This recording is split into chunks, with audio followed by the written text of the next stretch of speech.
Oke.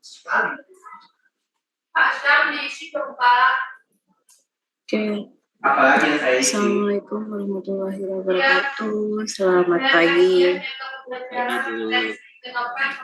Selamat pagi, Bu.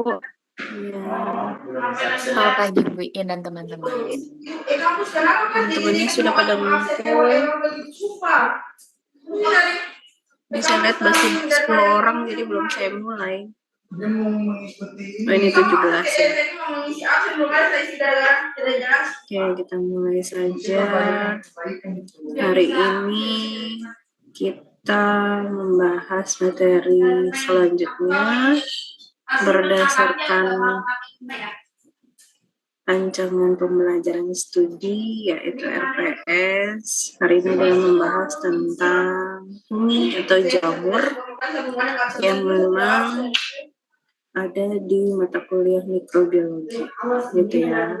Jadi selain kemarin kita sudah membahas tentang bakteri dan protozoa gitu ya. Hari ini kita membahas tentang jamur gitu ya. Yang mungkin kalau secara menyebabkan yin dan yang ya, panas dan dinginnya di TCM gitu ya. Salah satunya adalah fungi gitu ya. Mungkin ya. Tapi kalau dilihat realitanya mungkin berdasarkan fakta dan salah satu penyebabnya mungkin ya adalah golongan mikrobiologi ya. Karena banyak juga fakta-fakta yang memang sudah terinformasi gitu ya. Fungi ini begitu banyak keanekaragamannya secara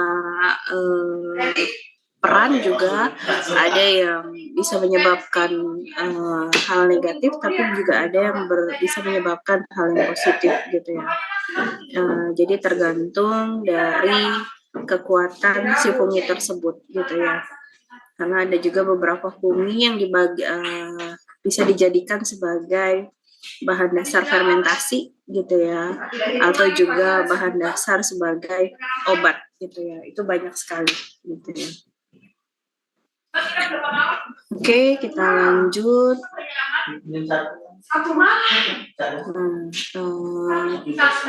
Fungi itu masuk ke dalam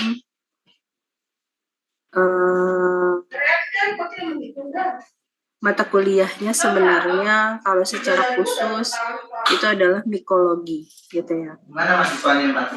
Mikologi adalah ilmu yang mempelajari semua tentang jamur gitu ya. Secara mikologi berasal dari kata Yunani yaitu mikes yang berarti jamur, logos ya berarti ilmu ya. Jadi mikologi merupakan ilmu yang mempelajari tentang jamur, fungi, fungu, dan kapan gitu ya. Ini seputar semua yang berhubungan dengan kejamuran ya. Bu, mohon maaf kalau suara berisik itu apa ya, Bu? Karena suara ibu ini balapan sama suara itu. Suaranya balapan. Ya mohon maaf, enggak kedengeran. Iya. Oke. Jadi kita ulangi ya. Fungi ini masuk ke dalam ilmu mikologi ya, yang memang berdasarkan bahasa Yunani yaitu mikes atau jamur dan logos berarti ilmu. Ya, mikologi merupakan ilmu yang mempelajari tentang semua kejamuran fungi atau fungus gitu ya. Kemudian dalam peranan kehidupan gitu ya, banyak sekali peran dari jamur gitu ya. Kalau perannya ada di sebagai dekomposer, simbiosis, pangan, ada juga medis dan farmasi gitu ya. Kemudian secara dekomposer gitu, jamur ini sebenarnya bisa dipakai sebagai bahan organik yang memang bisa memperbaiki unsur hara secara di lingkungannya. Jadi bisa memperbaiki fungsi dari struktur tanahnya, gitu ya. Si jamur ini, kemudian jamur juga bisa bersifat simbiosis, ya.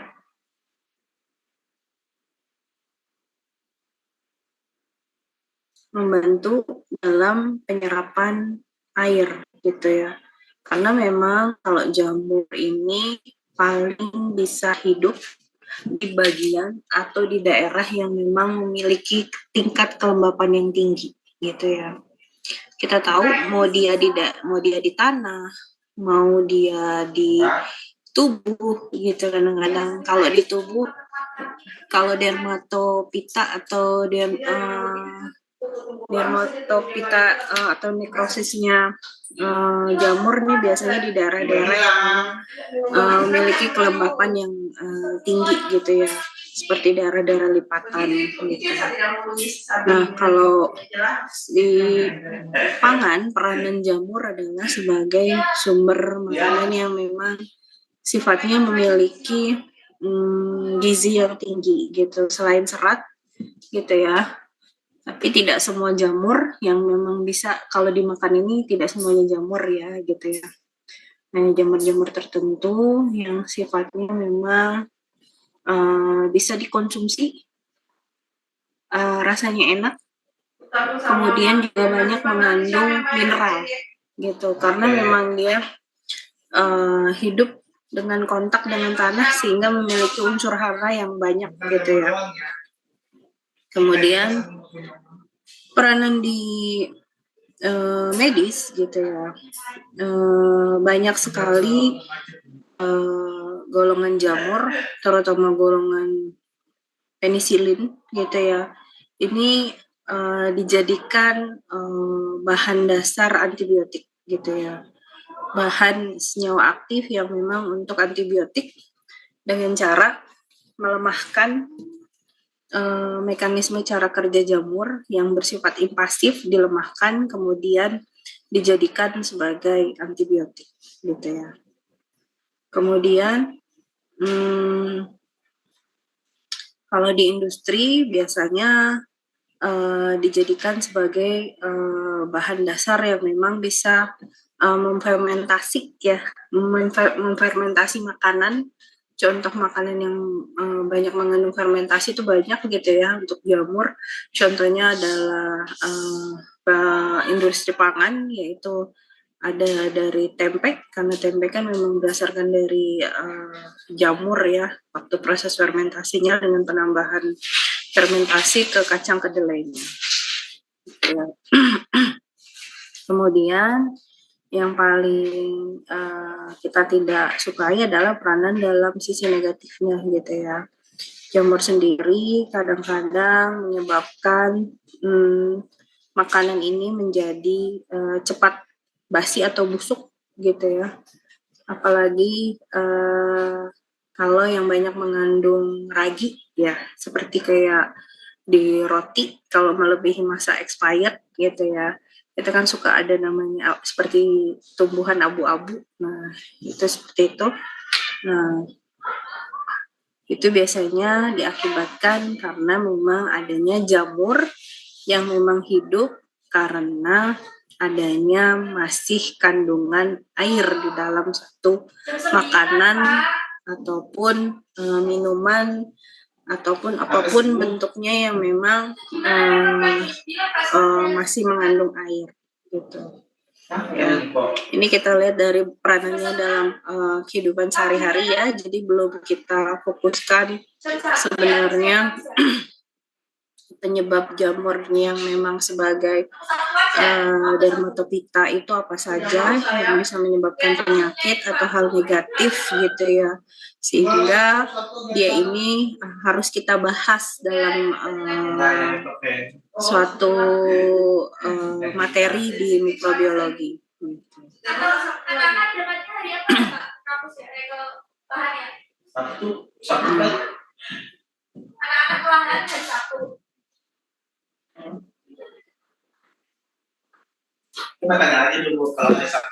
Jamur sendiri ialah ada organisme yang bersifat uniselular dan multiselular.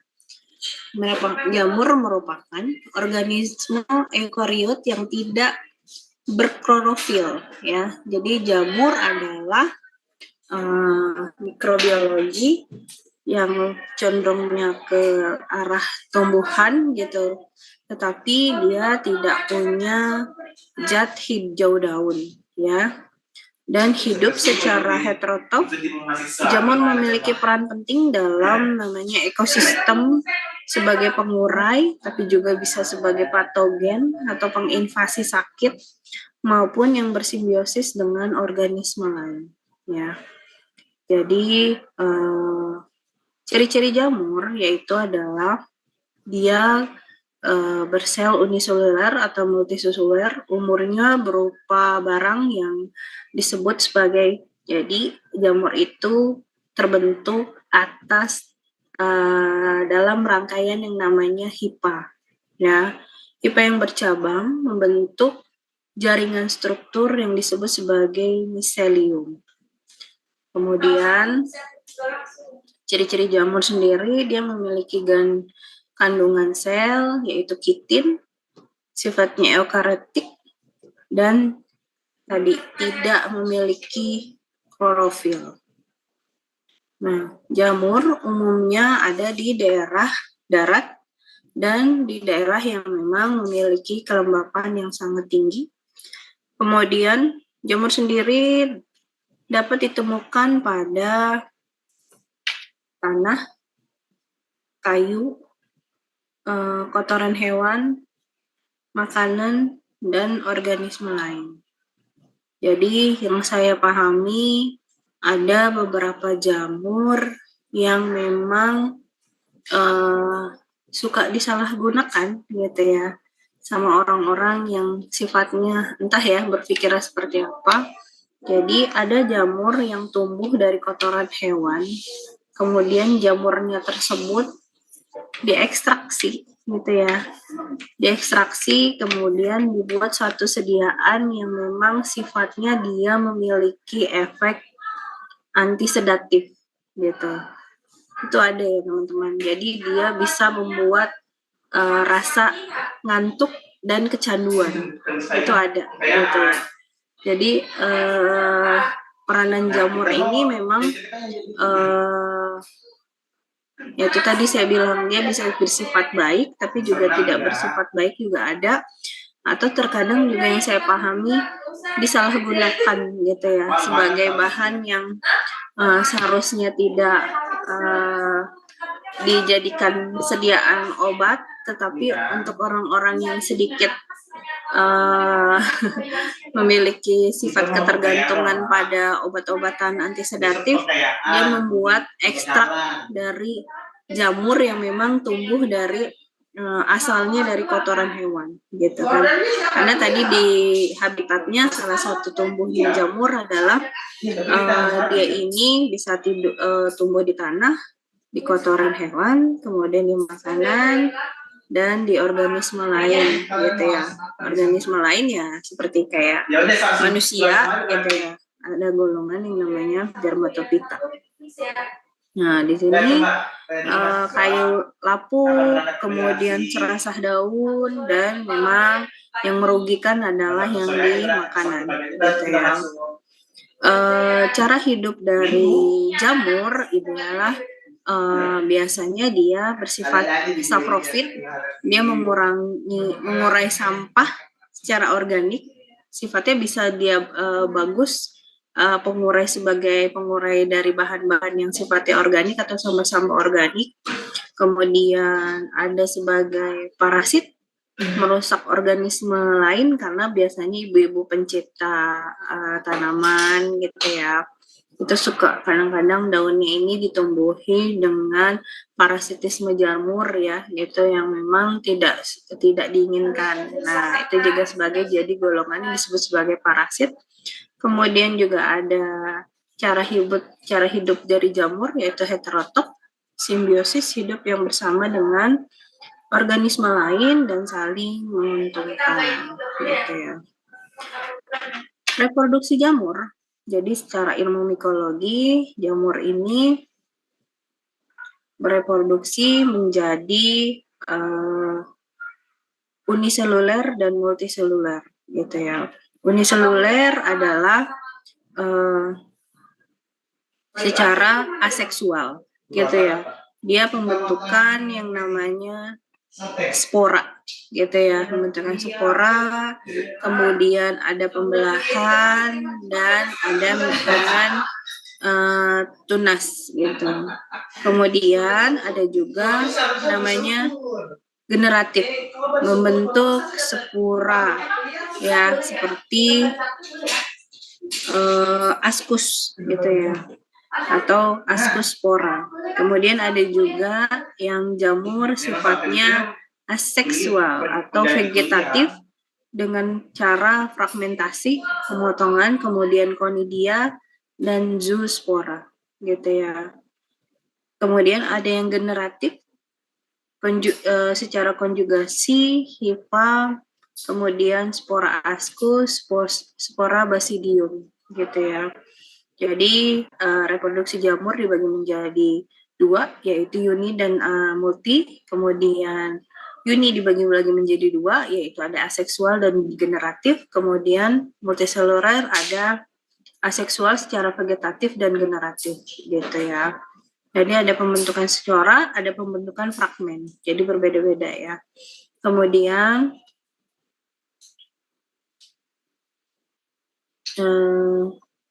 jamur gitu ya, pertumbuhannya gitu ya. Kalau di alam bebas memang dia bisa hidup asal ada air sebagai medianya gitu ya. Tetapi kalau kering, tempatnya kering, gersang itu susah ya untuk dihidupi yang namanya jamur gitu. Makanya kalau di laboratorium proses pengembangan jamur ini mirip sekali dengan proses pengembangbiakan bakteri gitu ya. Harus medianya memenuhi syarat gitu ya agar jamur ini bisa berkembang baik gitu ya. Selain kandungan mineral-mineral sebagai tumbuhnya jamur gitu ya, ada juga sebagai basicnya yaitu air sebagai perkembangan tumbuhnya adalah jamur gitu ya. Proses pertumbuhan jamur biasanya dimulai dari hari ke-1 sampai ke 1 minggu gitu ya. Biasanya bentuknya dalam bentuk spora gitu ya. Mulai dari pertumbuhan koloni pada jamur adalah proses pertambahannya ukuran atau massa sel. Massa sel ini adalah spora gitu yang juga diikuti dengan penambahan jumlah sel. Dengan adanya proses pertumbuhan koloni terlihat dari bertambahnya ukuran koloni jamur. Jadi kalau di dalam media teman-teman ya, media cawan petri gitu ya, ada agarnya, kemudian ditumbuhi mikrobiologi, itu disebut sebagai koloni gitu ya teman-teman. Yang disebut koloni adalah pertumbuhan dari sel yang sifatnya mikrobiologi, bisa dari bakteri, bisa dari virus, atau bisa dari jamur gitu ya. Jadi semoga punya gambaran gitu ya. Takutnya kan teman-teman PTT tidak semuanya punya background basic mempelajari ilmu mikrobiologi. Jadi apa sih koloni gitu, bahasanya nanti terlalu spesifik atau terlalu medis gitu ya. Jadi tidak tahu gitu apa yang disebut sebagai koloni. Nah, kemudian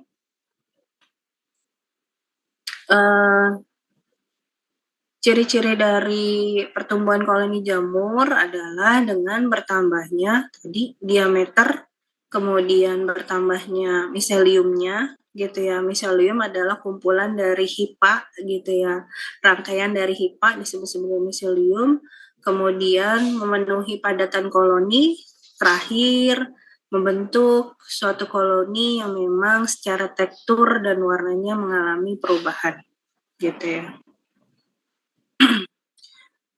Jamur pertumbuhannya bersifat irreversible gitu ya. Proses pertambahan pada jamur bersifat irreversible, yaitu tidak dapat diubah atau dikembalikan prosesnya ke bentuk semula gitu ya. Jadi kalau sudah membentuk suatu koloni atau jalinan hipa atau miselium gitu ya, ini tidak bisa dirubah menjadi awalnya lagi gitu ya. Kemudian ukuran koloni jamur gitu ya, dari yang terkecil sampai yang terbesar kalau di dalam laboratorium, cara mengukurnya adalah di media cawan Petri kita ukur diameternya menggunakan kalau sudah mengalami pertumbuhan koloni, kita ukur diameternya menggunakan dari hari ke hari, dari hari ke-1, kedua, ketiga, sampai seterusnya, menggunakan yang namanya jangka sorong ya, untuk melihat diameter pertumbuhannya, gitu ya. Kenapa kita ukur diameter pertumbuhannya? Karena ini akan menjadi suatu barang awal gitu ya. Pertumbuhannya jamur ini diameternya seberapa besar, tetapi nanti kalau kita mau buat sediaan untuk anti jamur gitu ya, kita juga akan lihat apakah jamur yang tadi berbentuk besar diameternya menjadi menyusut kalau dibuat sebagai anti jamurnya gitu ya.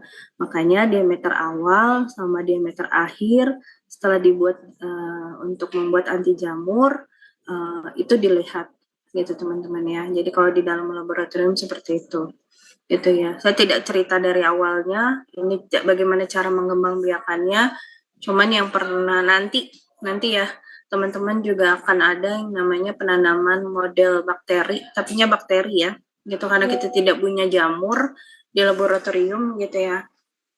Yang kita punya nanti adalah E. coli sama Staphylococcus ya. Nah, nanti kita coba nanam yang namanya E. coli dan Staphylococcus.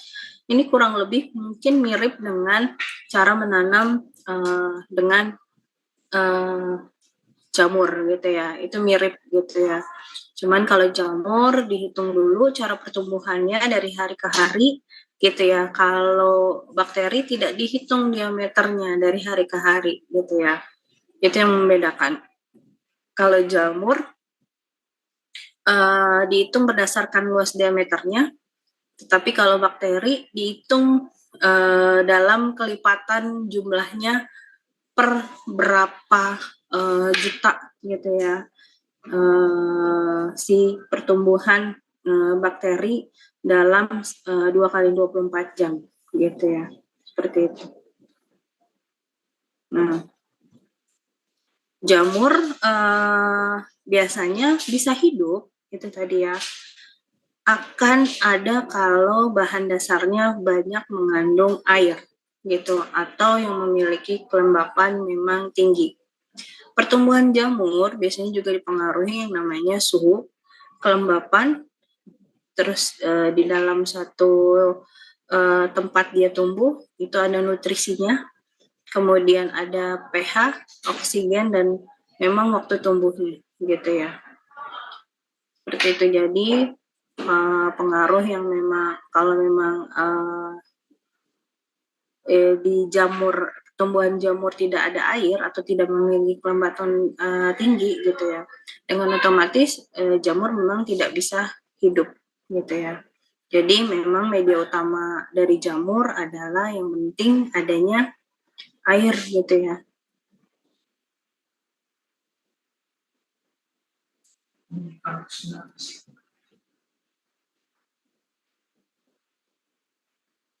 Nah, dalam dunia kesehatan gitu ya, kenapa kita harus membahas jamur gitu ya? Karena memang dalam dunia kesehatan atau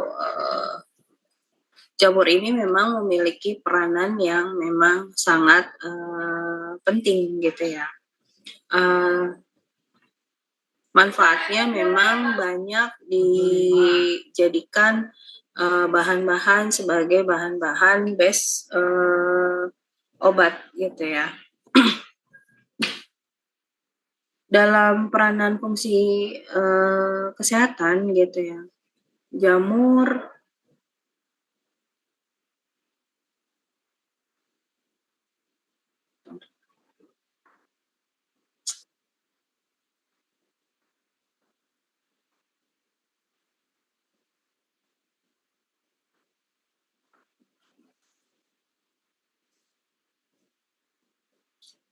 Salah satunya adalah sebagai bahan sebagai pembentuk antibiotik. Beberapa jamur menghasilkan golongan antibiotik yang paling banyak yaitu golongan antibiotik dari jamur penisilin yang memang salah satunya bisa dibuat jadi sediaan untuk menghambat anti infeksi bakteri gitu ya. Jadi sebenarnya untuk teman-teman yang memang punya berkecimpung di herbal khususnya untuk perjamuran gitu ya, banyak jamur yang memang peranannya dijadikan untuk bahan dasar pengobatan gitu ya. Kalau tahu gitu ya jamur apa saja, memang ini lebih sebenarnya bisa menarik gitu ya, karena jamur ini kan memiliki keunikan gitu ya. Dia ini sangat mudah sekali tumbuh di air gitu ya. Kemudian gampang sekali tumbuh walaupun medianya kotor gitu ya, tadi seperti kotoran hewan, tetapi dia bisa tumbuh gitu ya, yang memang salah satunya malah bisa dijadikan sediaan obat gitu ya, khususnya obat-obatan yang memang sifatnya antisedatif atau memang memiliki efek ketergantungan gitu ya, seperti itu. Atau secara sederhana bisa dijadikan obat tidur gitu ya.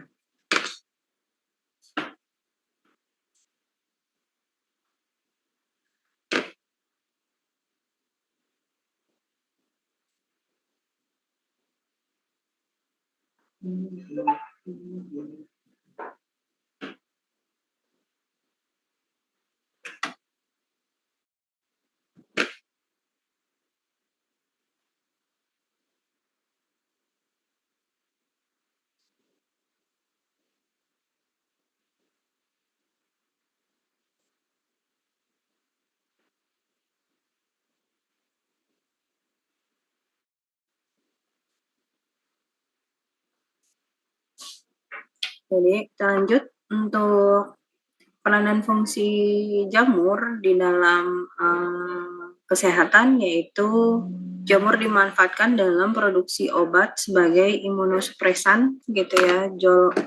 Golongan jamurnya yaitu golongan dari Cyclosporin, kemudian ada Trichoderma polysporum, dan golongan yang paling banyak digunakan yaitu golongan statin. Jadi obat-obatan untuk anti kolesterol itu adalah bahan yang memang awalnya dibuat dari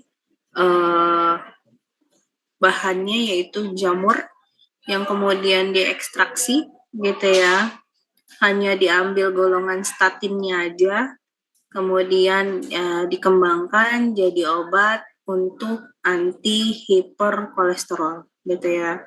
Jadi Bapak Ibu yang memang mengkonsumsi golongan statin itu adalah obat yang memang asalnya dari jamur ya, atau jamur yang disebut sebagai Trichoderma polysporum gitu ya. Kemudian peranan jamur gitu ya, ada sebagai probiotik gitu ya. Ini sekarang ini lagi paling tren gitu ya. Apapun sakitnya, orang diarahkan untuk minum atau makan yang mengandung prebiotik, karena memang prebiotik ini bagus gitu ya, secara efektivitas medis adalah bagus digunakan untuk memperbaiki fungsi pencernaan ataupun usus ya gitu ya. Beberapa jamur seperti jamur golongan Saccharomyces adalah jamur yang paling sering digunakan untuk pembuatan probiotik ya. Untuk teman-teman yang memang sedang mengembangkan minuman atau makanan yang golongannya untuk prebiotik gitu ya. Ini adalah jamur yang digunakan adalah jamur golongan Saccharomyces gitu ya, yang memang dia bagus untuk menjaga fungsi cerna dan bisa sebagai anti diare gitu ya. Jadi secara keilmuan gitu ya, diare ini yang menyebabkan mikrobiologi gitu ya. Contohnya golongan bakteri ataupun golongan protozoa. Yang seperti saya sudah sebutkan, waktu itu kan bakteri penyebab diare ada Escherichia coli dan ada protozoa namanya Entamoeba coli gitu ya. Tetapi secara fungsi gitu ya, yang menyebabkan mikrobiologi tetapi juga bisa dijadikan antinya, ada antinya yaitu jamur golongan Saccharomyces sebagai anti prebiotik yang memang bisa melawan dari tadi ya penyebab bakteri penyebab diare atau protozoa penyebab diare. Ada Entamoeba coli atau Entamoeba histolytica ataupun ada juga Escherichia coli gitu ya. Jadi mikroba melawan mikroba itu bisa ya, karena memiliki yang satu memiliki peran yang merugikan, yang satunya lagi memiliki peran yang memang baik, golongan prebiotik gitu ya. Kemudian peranan fungsi dalam kesehatan selain sumber dari pembuatan antibiotik, kemudian juga sebagai imunosupresan, kemudian juga sebagai prebiotik, jamur juga bisa meningkatkan produktivitas vitamin dan enzim, yaitu digunakan sebagai pengembang vitamin, terutama vitamin golongan B kompleks gitu ya. Jadi jamur ini memang bersifat sebagai salah satunya adalah pengembangan vitamin B kompleks ya, dan juga ya tadi yaitu sifat prebiotiknya gitu ya, sehingga bisa mengembangkan jumlah suplemennya menjadi lebih banyak. Kemudian juga bisa meningkatkan produktivitas enzim yaitu amilase dan protease gitu ya. Jadi kalau di dalam dunia kefarmasian, golongan jamur ini memang memiliki banyak sekali peranan dalam bentuk sediaan kefarmasian atau golongan sediaan obat ya kalau di kami gitu ya. Itu memang banyak sekali peranannya ya, mulai dari sebagai antibiotik, imunosupresan, dan memang golongan-golongan prebiotik dan juga pengembangan memperbanyak dari golongan vitamin dan enzim gitu. Kemudian ada juga peranan jamur sebagai memiliki sifat antioksidan ya. Antioksidan adalah secara kolerasi dia dijadikan sebagai anti cancer. Jadi tidak serta-merta dia sebagai anti cancer, tetapi memiliki efek kolerasi yang secara tidak langsung gitu ya. Itu secara dasarnya antioksidannya memang bisa mengurangi sifat penyebaran atau metastasis dari kansernya gitu ya. Golongannya yaitu golongan Latinus adedodes gitu ya. Ini sifatnya memiliki senyawa yang bersifat bioaktif ya. Secara biologi memiliki keaktifan sebagai anti cancer gitu ya, dari efek antioksidannya. Jadi kalau secara ilmu kefarmasian, senyawa itu bisa diukur nilai antioksidannya yang disebut sebagai IC50 atau IC50 atau IC yang bisa menghambat efek dari efek kerusakan atau efek ke oksidasi gitu ya. Itu disebut sebagai FC50. Kalau nilai ASI-nya kurang dari 50 atau kurang dari paling nggak 100 secara penghambatan gitu ya, itu dianggap dia memiliki sifat antioksidan, atau bisa secara sederhana itu sebagai bisa melawan anti radikal bebas gitu ya, atau yang senyawa yang sifatnya bisa merusak ya, merusak atau mengoksidasi gitu ya, membuat tidak baik gitu ya susunannya, rangkaiannya gitu ya, secara sifat fisika dan kimiawinya. Atau secara sederhana, kalau misalnya efek antioksidan adalah kalau ibu-ibu gitu yang usia 40, 35, 40 gitu ya, antioksidan ini secara kolerasi dia juga bisa bersifat sebagai anti aging gitu ya, atau anti penuaan dini gitu, itu bisa gitu ya. Jadi sifat antioksidan ini banyak ya gitu ya, secara general banyak, tetapi bukan khusus gitu, bukan langsung bisa sebagai anti cancer, tidak gitu, bisa langsung sebagai anti aging, tidak gitu, tetapi dia memiliki dasar kekuatan gitu ya, menghambat adanya kerusakan suatu sel yang mengalami proses yang namanya, kalau di dalam istilah kami itu apoptosis, kerusakan sel. Dia bisa menghambat atau mengurangi, bisa mengurangi efek kerusakannya menjadi lebih lambat gitu ya, atau menghambat pertumbuhan sel yang sifatnya negatif gitu ya, sifatnya merusak seperti kanker menjadi lebih lambat, karena tidak suka dengan adanya kita menggunakan efek antioksidan gitu ya. Nah, seperti efek antioksidan ini banyak gitu ya, mau bisa berasal kalau ini dari jamur bisa gitu ya, atau banyak sekali memang tanaman-tanaman yang saya bilang memiliki sifat antioksidan, yaitu yang memiliki warna yang cenderung terang gitu ya. Contohnya kayak misalnya ubi ungu gitu ya, terus teleng gitu ya. Itu tuh memiliki sifat efek antioksidannya tinggi gitu ya teman-teman. Karena memang ada dari golongan yang namanya antosianin gitu ya. Antosianin adalah golongan antioksidan yang berasal dari warna-warna terang dari tanaman gitu ya, seperti itu. Ya, jadi secara sederhana peranan fungsi dalam dunia kesehatan, jamur ini memiliki efek positifnya banyak gitu ya. Kalau dalam pengembangan teknologi pembuatan, kalau di kefarmasian tuh yang namanya sediaan obat gitu ya, bisa sebagai antibiotik, produksi sebagai imunosupresan gitu ya.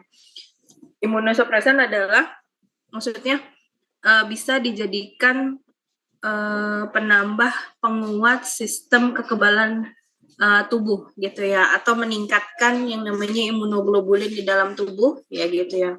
So yang seperti kita ketahui kalau di dalam tubuh kita gitu ya, secara farmakologi gitu ya, atau secara anatominya gitu ya, dalam tubuh kita tuh ada yang namanya imunoglobulin A, imunoglobulin D, imunoglobulin E, imunoglobulin M, itu ada gitu ya.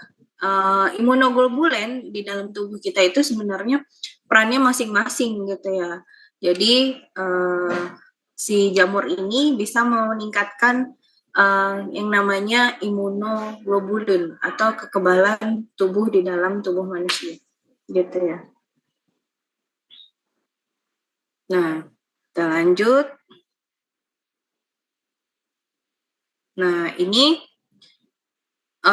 tadi mohon maaf kalau ada gambar yang kurang sesuai ya. Saya bukan bermaksud apa, cuman ini ingin mencontohkan, udah saya buat agak sedikit blur ya. Tadi peranan jamur dalam kondisi hal yang positif gitu ya. Pengembangannya sudah sampai sejauh apa saja gitu ya. Kemudian ada juga jamur gitu ya. Peranan jamur ini adalah dia menginfeksi gitu ya.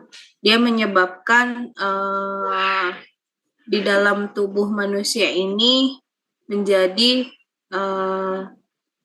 ada yang namanya dermatomycosis atau infeksi jamur yang dermatofit atau infeksi jamur yang disebabkan oleh superficial pada kulit atau rambut atau kuku gitu ya. Jadi kalau di dalam tubuh manusia gitu ya, kalau kukunya mengalami bentuk yang tidak bagus gitu ya, terus rambut yang memiliki ketombe gitu ya. Nah, itu sebenarnya adalah penyebabnya karena disebabkan oleh jamur dermatofis ya, atau istilahnya disebut sebagai dermatomycosis. Dermatomycosis adalah biasanya infeksi jamur dari golongan tinea gitu ya. Dermatomycosis ya, biasanya menyerangnya itu tadi jamurnya di kuku, di kepala, atau di bagian organ-organ lipatan gitu ya, seperti itu. Nah, secara dermatomycosis gitu ya, atau infeksi jamur yang disebabkan oleh tinea gitu ya, ini ada beberapa jamur yang menyerang di daerah misalnya kulit, itu disebut sebagai tinea corporis ya, penyebab dari jamur kalau kita mengalami yang namanya kadas gitu ya. Biasanya terjadi pada badan, lengan atau kaki, bentuknya seperti ring gitu ya, bulat, ada kemerahan, gradasinya kasar gitu ya.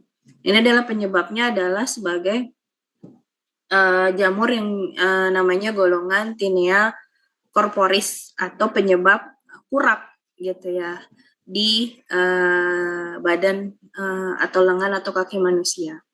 Kemudian ada yang namanya Tinea pedis.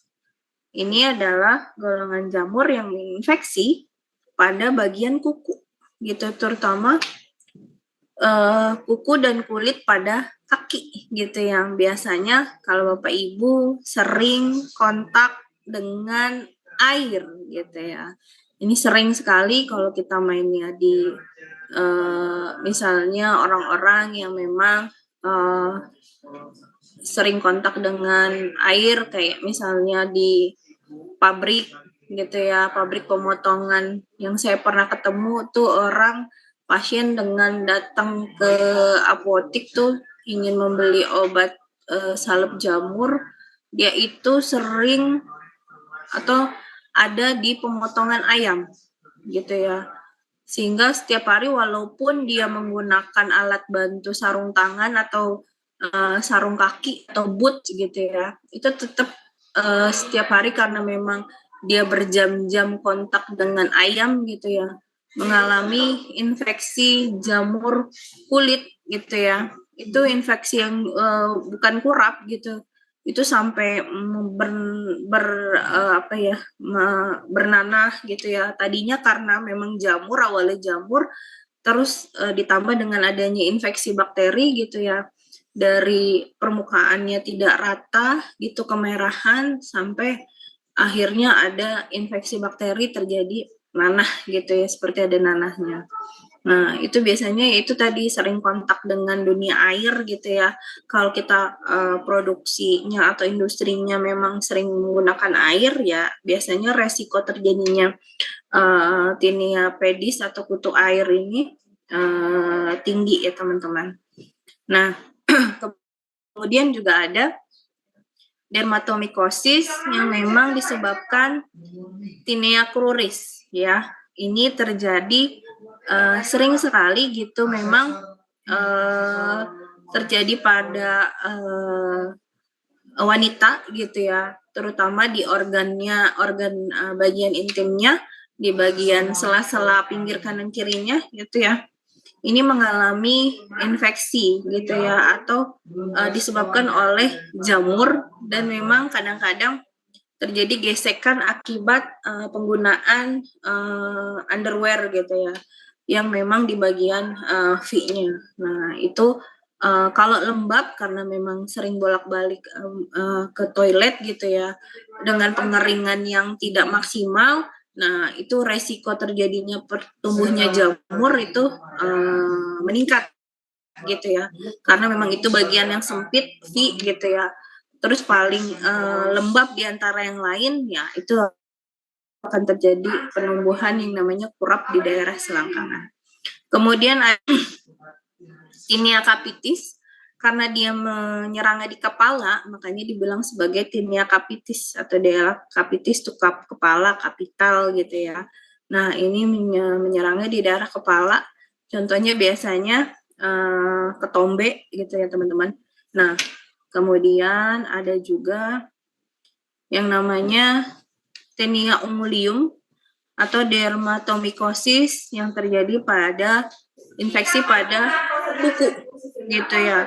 Kadang-kadang kuku-kuku ibu-ibu nih yang suka kurang merhatiin gitu, kadang-kadang di usia 35 atau 40 kukunya udah mulai bentuk gradasi kukunya tuh udah mulai kasar gitu ya. Nah, itu biasanya disebut sebagai penyebabnya adalah tinea unguinum gitu ya. Nah, ini caranya biasanya hanya dengan cara yaitu tadi sering memperhatikan kelembapan kuku, atau memang sering memperhatikan untuk sering-sering kita memotong kuku di hari-hari tertentu agar tidak terjadi proses pertumbuhan jamur atau mengendap, karena kadang-kadang kalau tingkat kebersihannya memang kurang atau higienitasnya kurang, biasanya di kuku itu memang jadi mudah ya ditumbuhi oleh jamur atau tinea unguium gitu ya. Nah, sumber dari penularan jamur gitu ya, ini biasanya terjadi adanya proses kontak gitu. Kontak biasanya sesama manusia dengan manusia, atau manusia dengan hewan, atau manusia misalnya menggunakan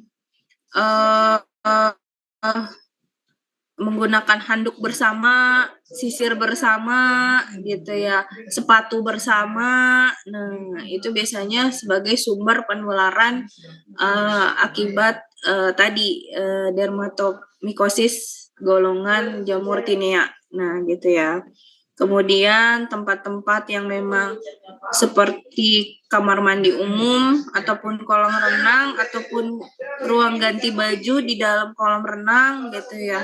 Nah, itu biasanya memiliki kontak atau memang memiliki tingkat penularan juga paling banyak gitu ya. Kemudian selain tadi kontak dengan orang to orang gitu ya, orang tuh dengan benda-benda seperti handuk, kemudian sisir, kemudian kontak dengan hewan yang memang terinfeksi jamur seperti hewan-hewan yang memiliki bulu seperti anjing dan kucing, kemudian juga tempat ganti gitu ya. Yang paling besar juga kalau memang kita sering tidak menggunakan sendal gitu ya, karena di tanah adalah sebagai sumber media penularan juga paling banyak menyebabkan jamur untuk kuku dan kulit gitu ya.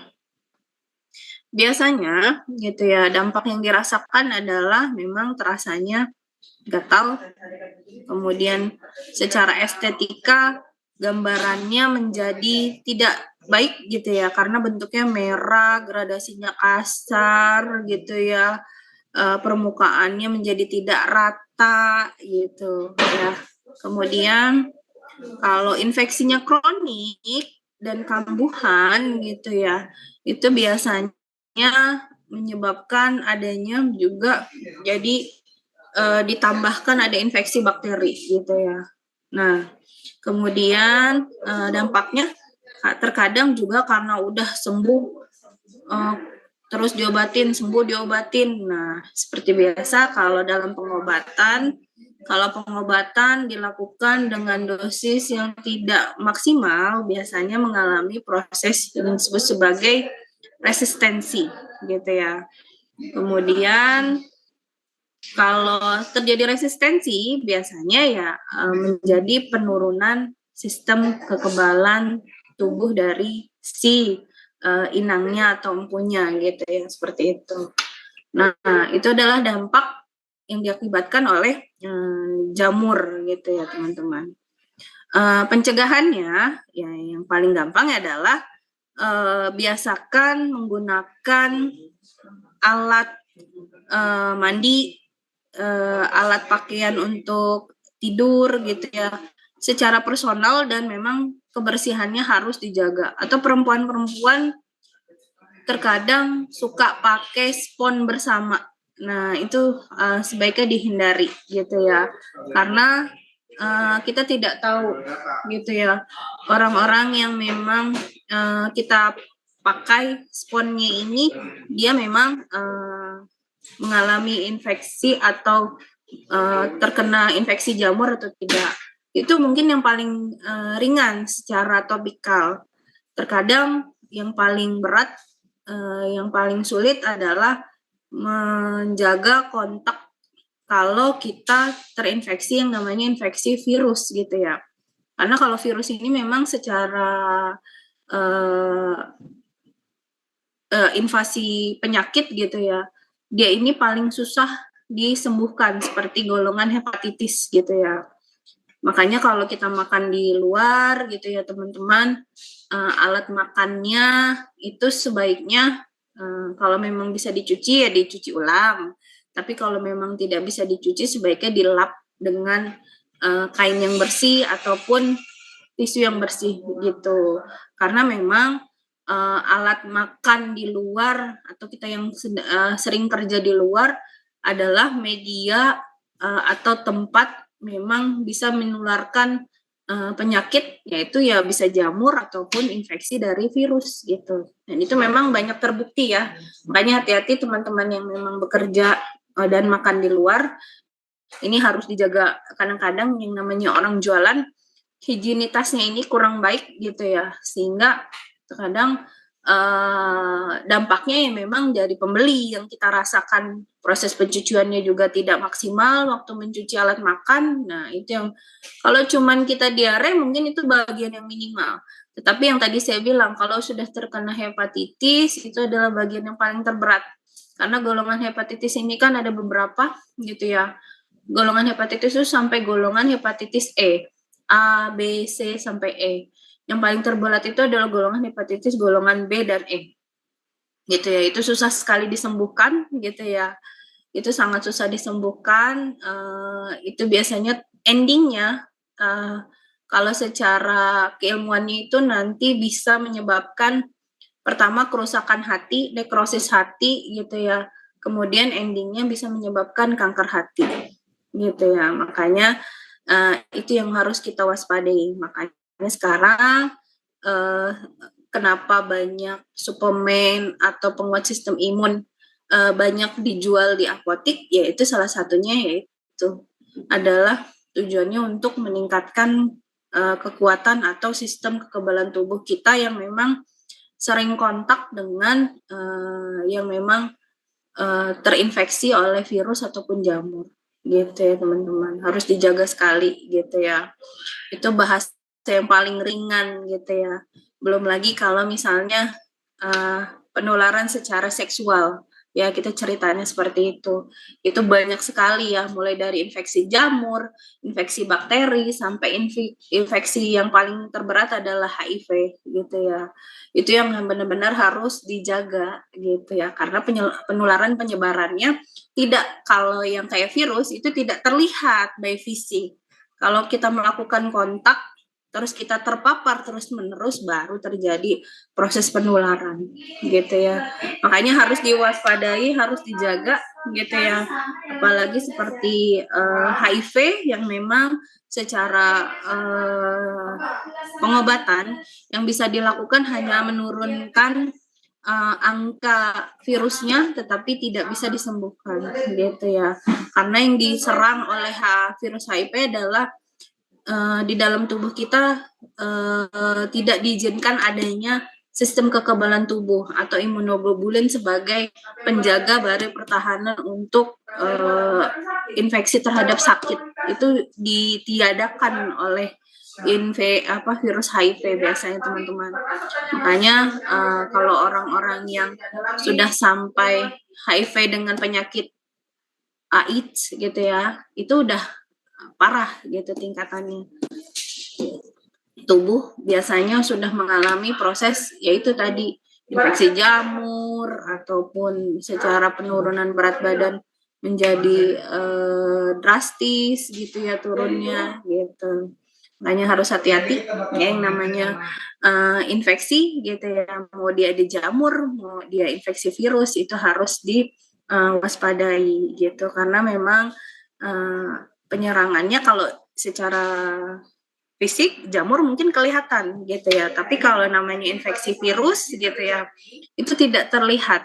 Kayak kita misalnya kena flu gitu ya teman-teman, itu kan kontak ada droplet yang memang tertempel dengan kita. Droplet tuh kayak jatuhan tetesan dari ingus ataupun batuk gitu ya, itu bisa menyebabkan namanya flu gitu ya. Tapi kalau yang tadi saya khawatirkan gitu ya, orang dengan kontak hepatitis itu nggak kelihatan gitu ya, itu harus dikhawatirkan ya.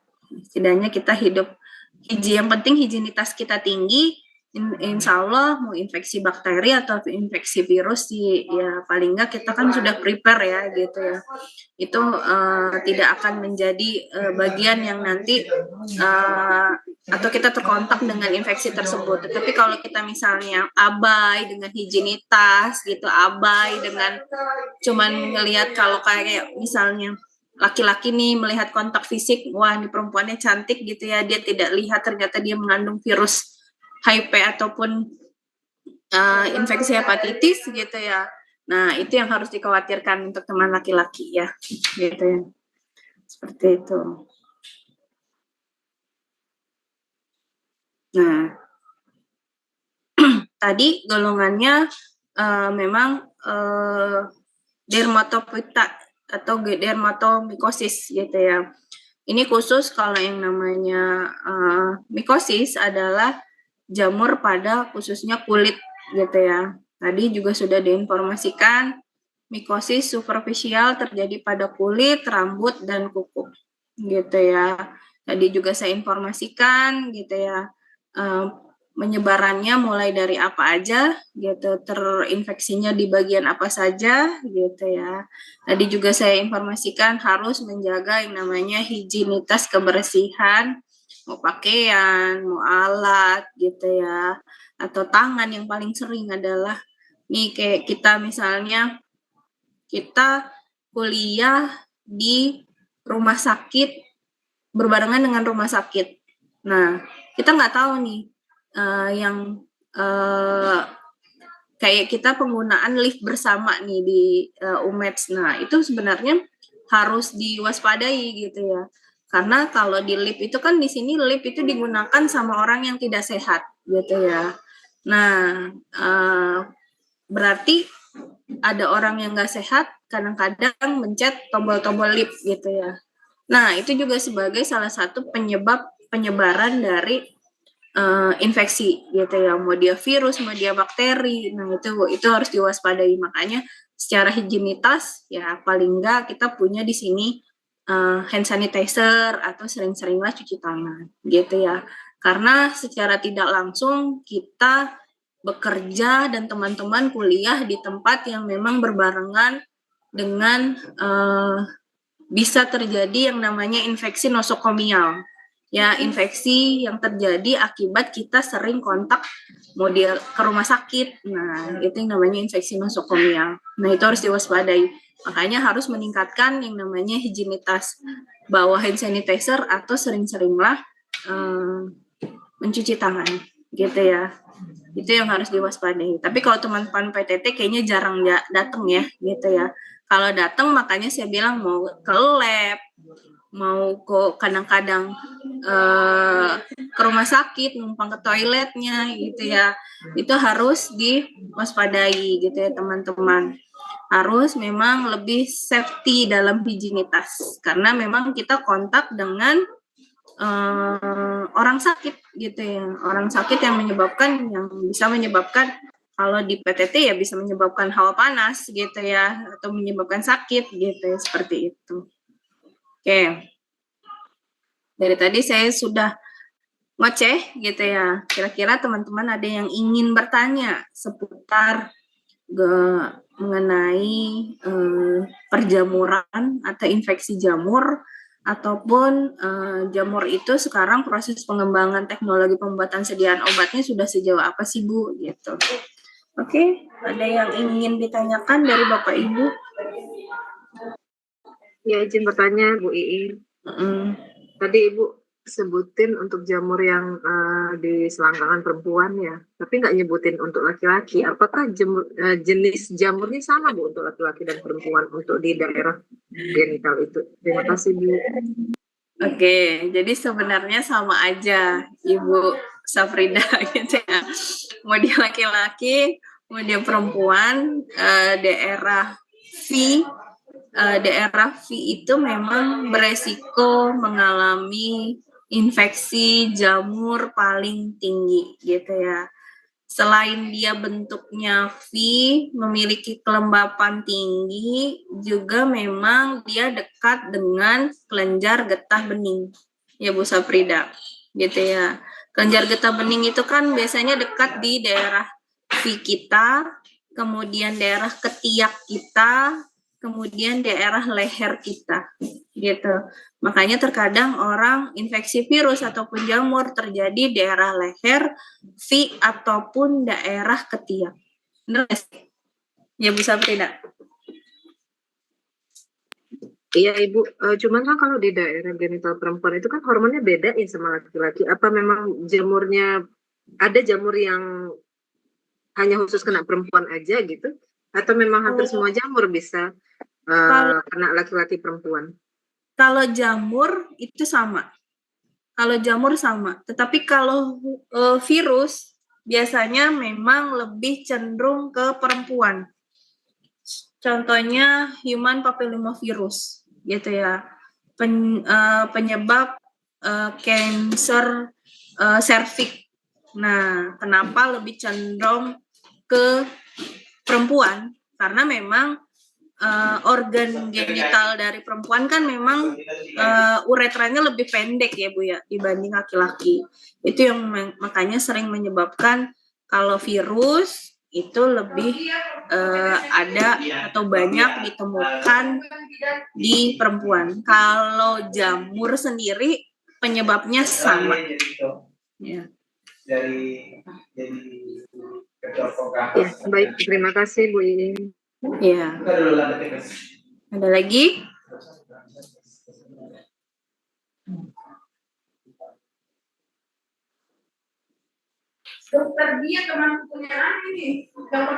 Kalau minggu depan mungkin kita cerita tentang virus akan lebih terasa menarik gitu ya, karena banyak sekali golongan virus yang memang harus diwaspadai gitu ya, mulai dari yang ringan sampai yang berat gitu ya.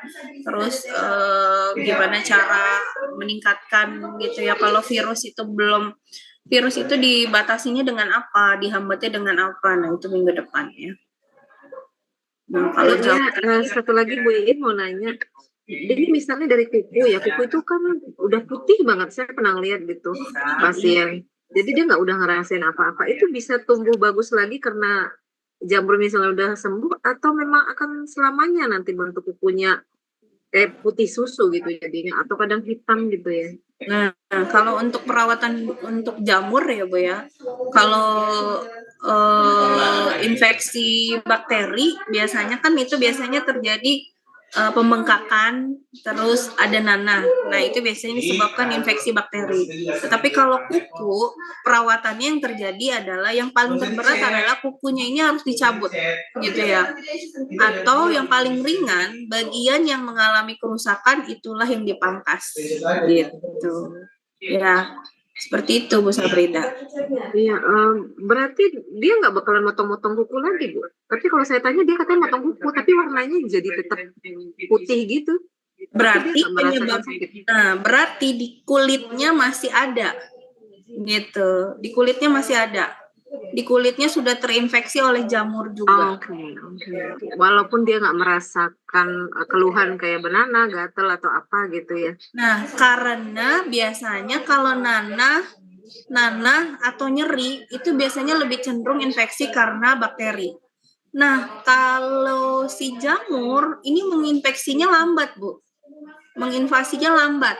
Nggak seperti menginfeksi bakteri. Makanya dari pola pertumbuhannya aja 1 kali 24 jam atau 2 kali 24 jam bakteri itu bisa terjadi, bisa duplikatnya.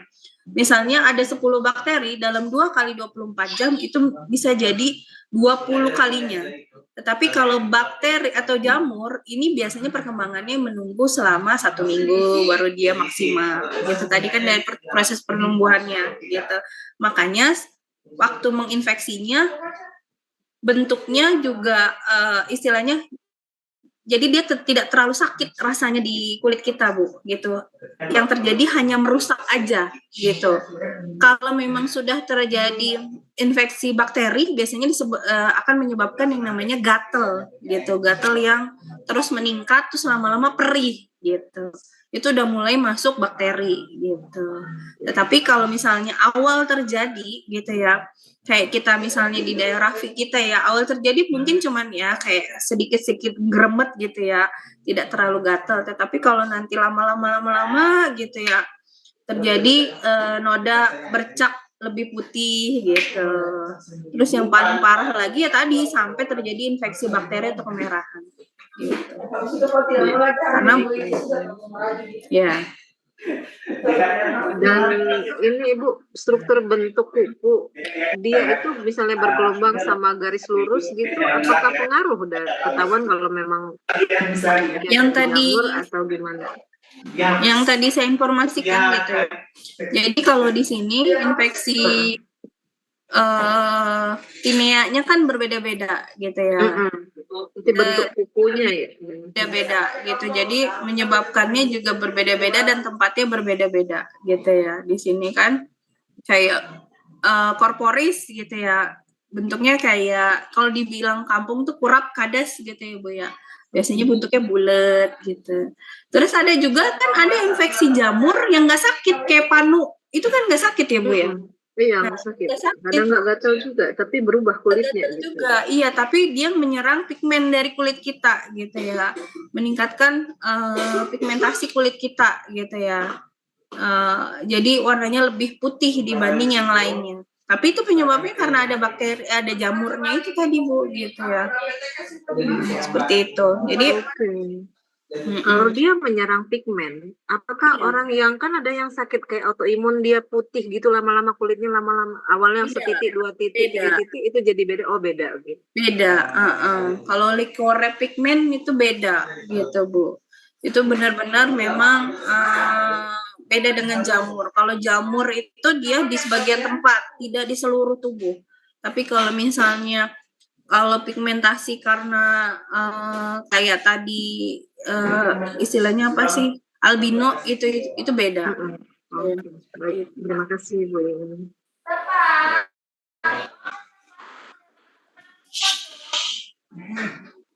Apalagi ada lagi?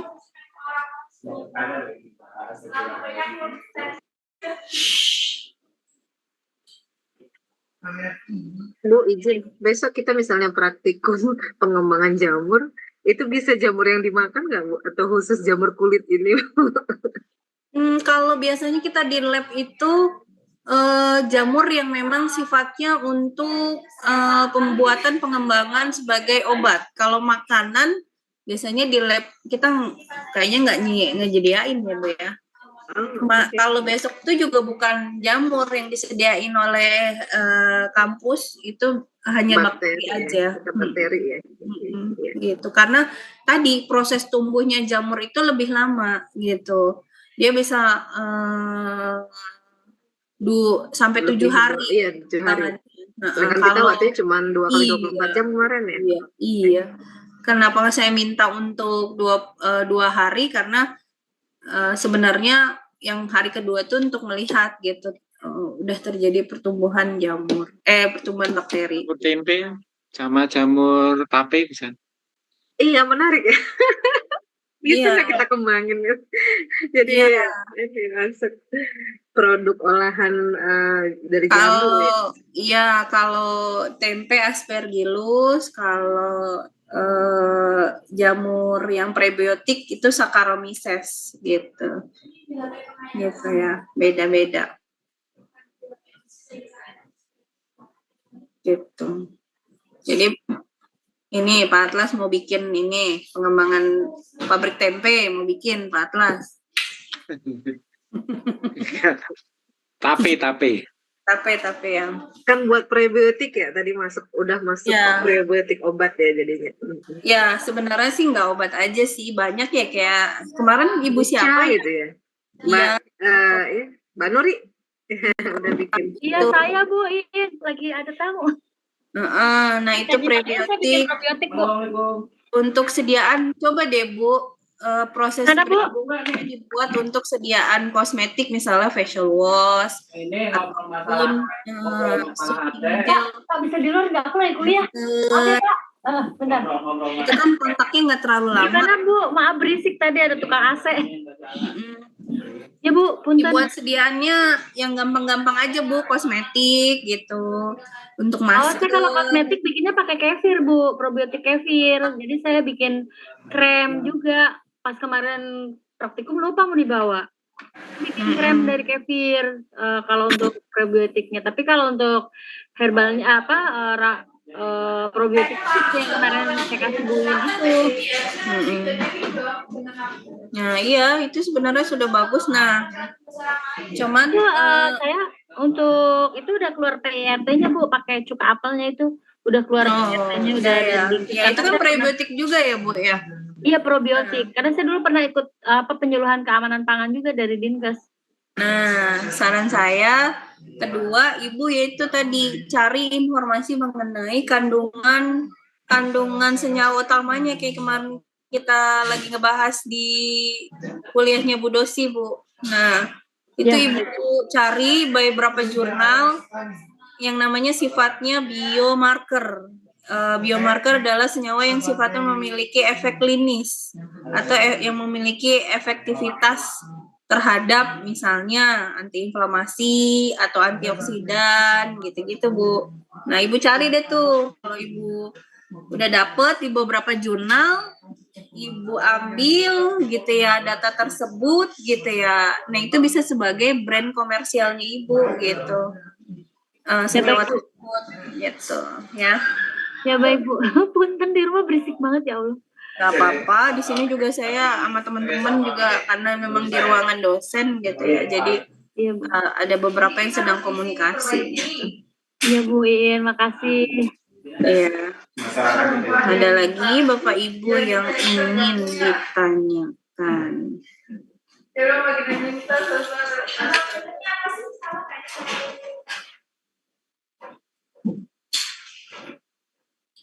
Bapak Ibu minta tolong untuk mahasiswa yang tidak hadir di kondisi praktikum mikrobiologi dan praktikum biokimia, datanya tolong diulang karena saya mau buat tugas gitu ya. Kemudian mau saya input nilainya karena memang biokimia harus sudah saya input gitu ya. Jadi mohon untuk si pennya segera berkoordinasi gitu ya. Nanti saya pengen buat kelompok gitu ya untuk menyelesaikan tugas pembuatan itu ya video gitu ya. Dan laporannya memang kalau biokimia kemarin saya tunggu itu sudah di-upload ya si Pen.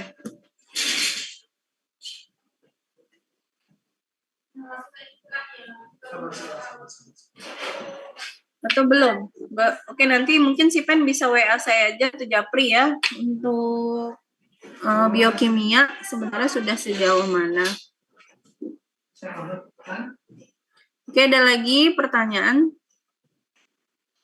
seputar infeksi jamur.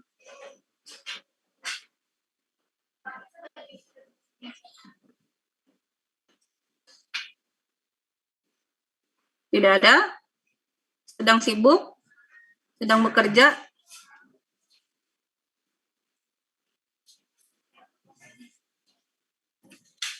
Bu In, punten nanti masih ada itu kan Bu, masih ada praktikum ya kita? Mikrobiologi ada Bu. Oh baik. Ya ada. Bulan besok ya Bu, bulan Juli? Bulan Juli. Terima kasih Bu. Oke, mungkin kalau tidak ada pertanyaan, kalau saya pribadi mungkin saya tidak memberikan tugas untuk presentasi ya karena memang dosen yang lain sudah banyak melakukan sesi presentasi, tapi tadi ya tolong dibantu Bapak Ibu untuk yang tidak hadir agar nilainya bisa maksimal gitu ya, segera melaporkan gitu ya ke si Pen agar saya bisa buat gitu ya kelompok untuk pembagian tugas. Mungkin informasi yang saya terakhir seperti itu. Kalau tidak ada pertanyaan, terima kasih teman-teman atas kehadirannya di perkuliahan mikrobiologi hari ini. Semoga bisa menambah informasi untuk kelengkapan data teman-teman yang memang sudah melakukan praktek secara mandiri gitu ya. Jadi bisa ada tambahan informasi lah sedikit banyaknya. Cukup dari saya. Selamat siang teman-teman. Assalamualaikum warahmatullahi wabarakatuh. Waalaikumsalam warahmatullahi wabarakatuh. Terima kasih Bu Iin. Ya, sama-sama. Terima kasih Bu In. Ya.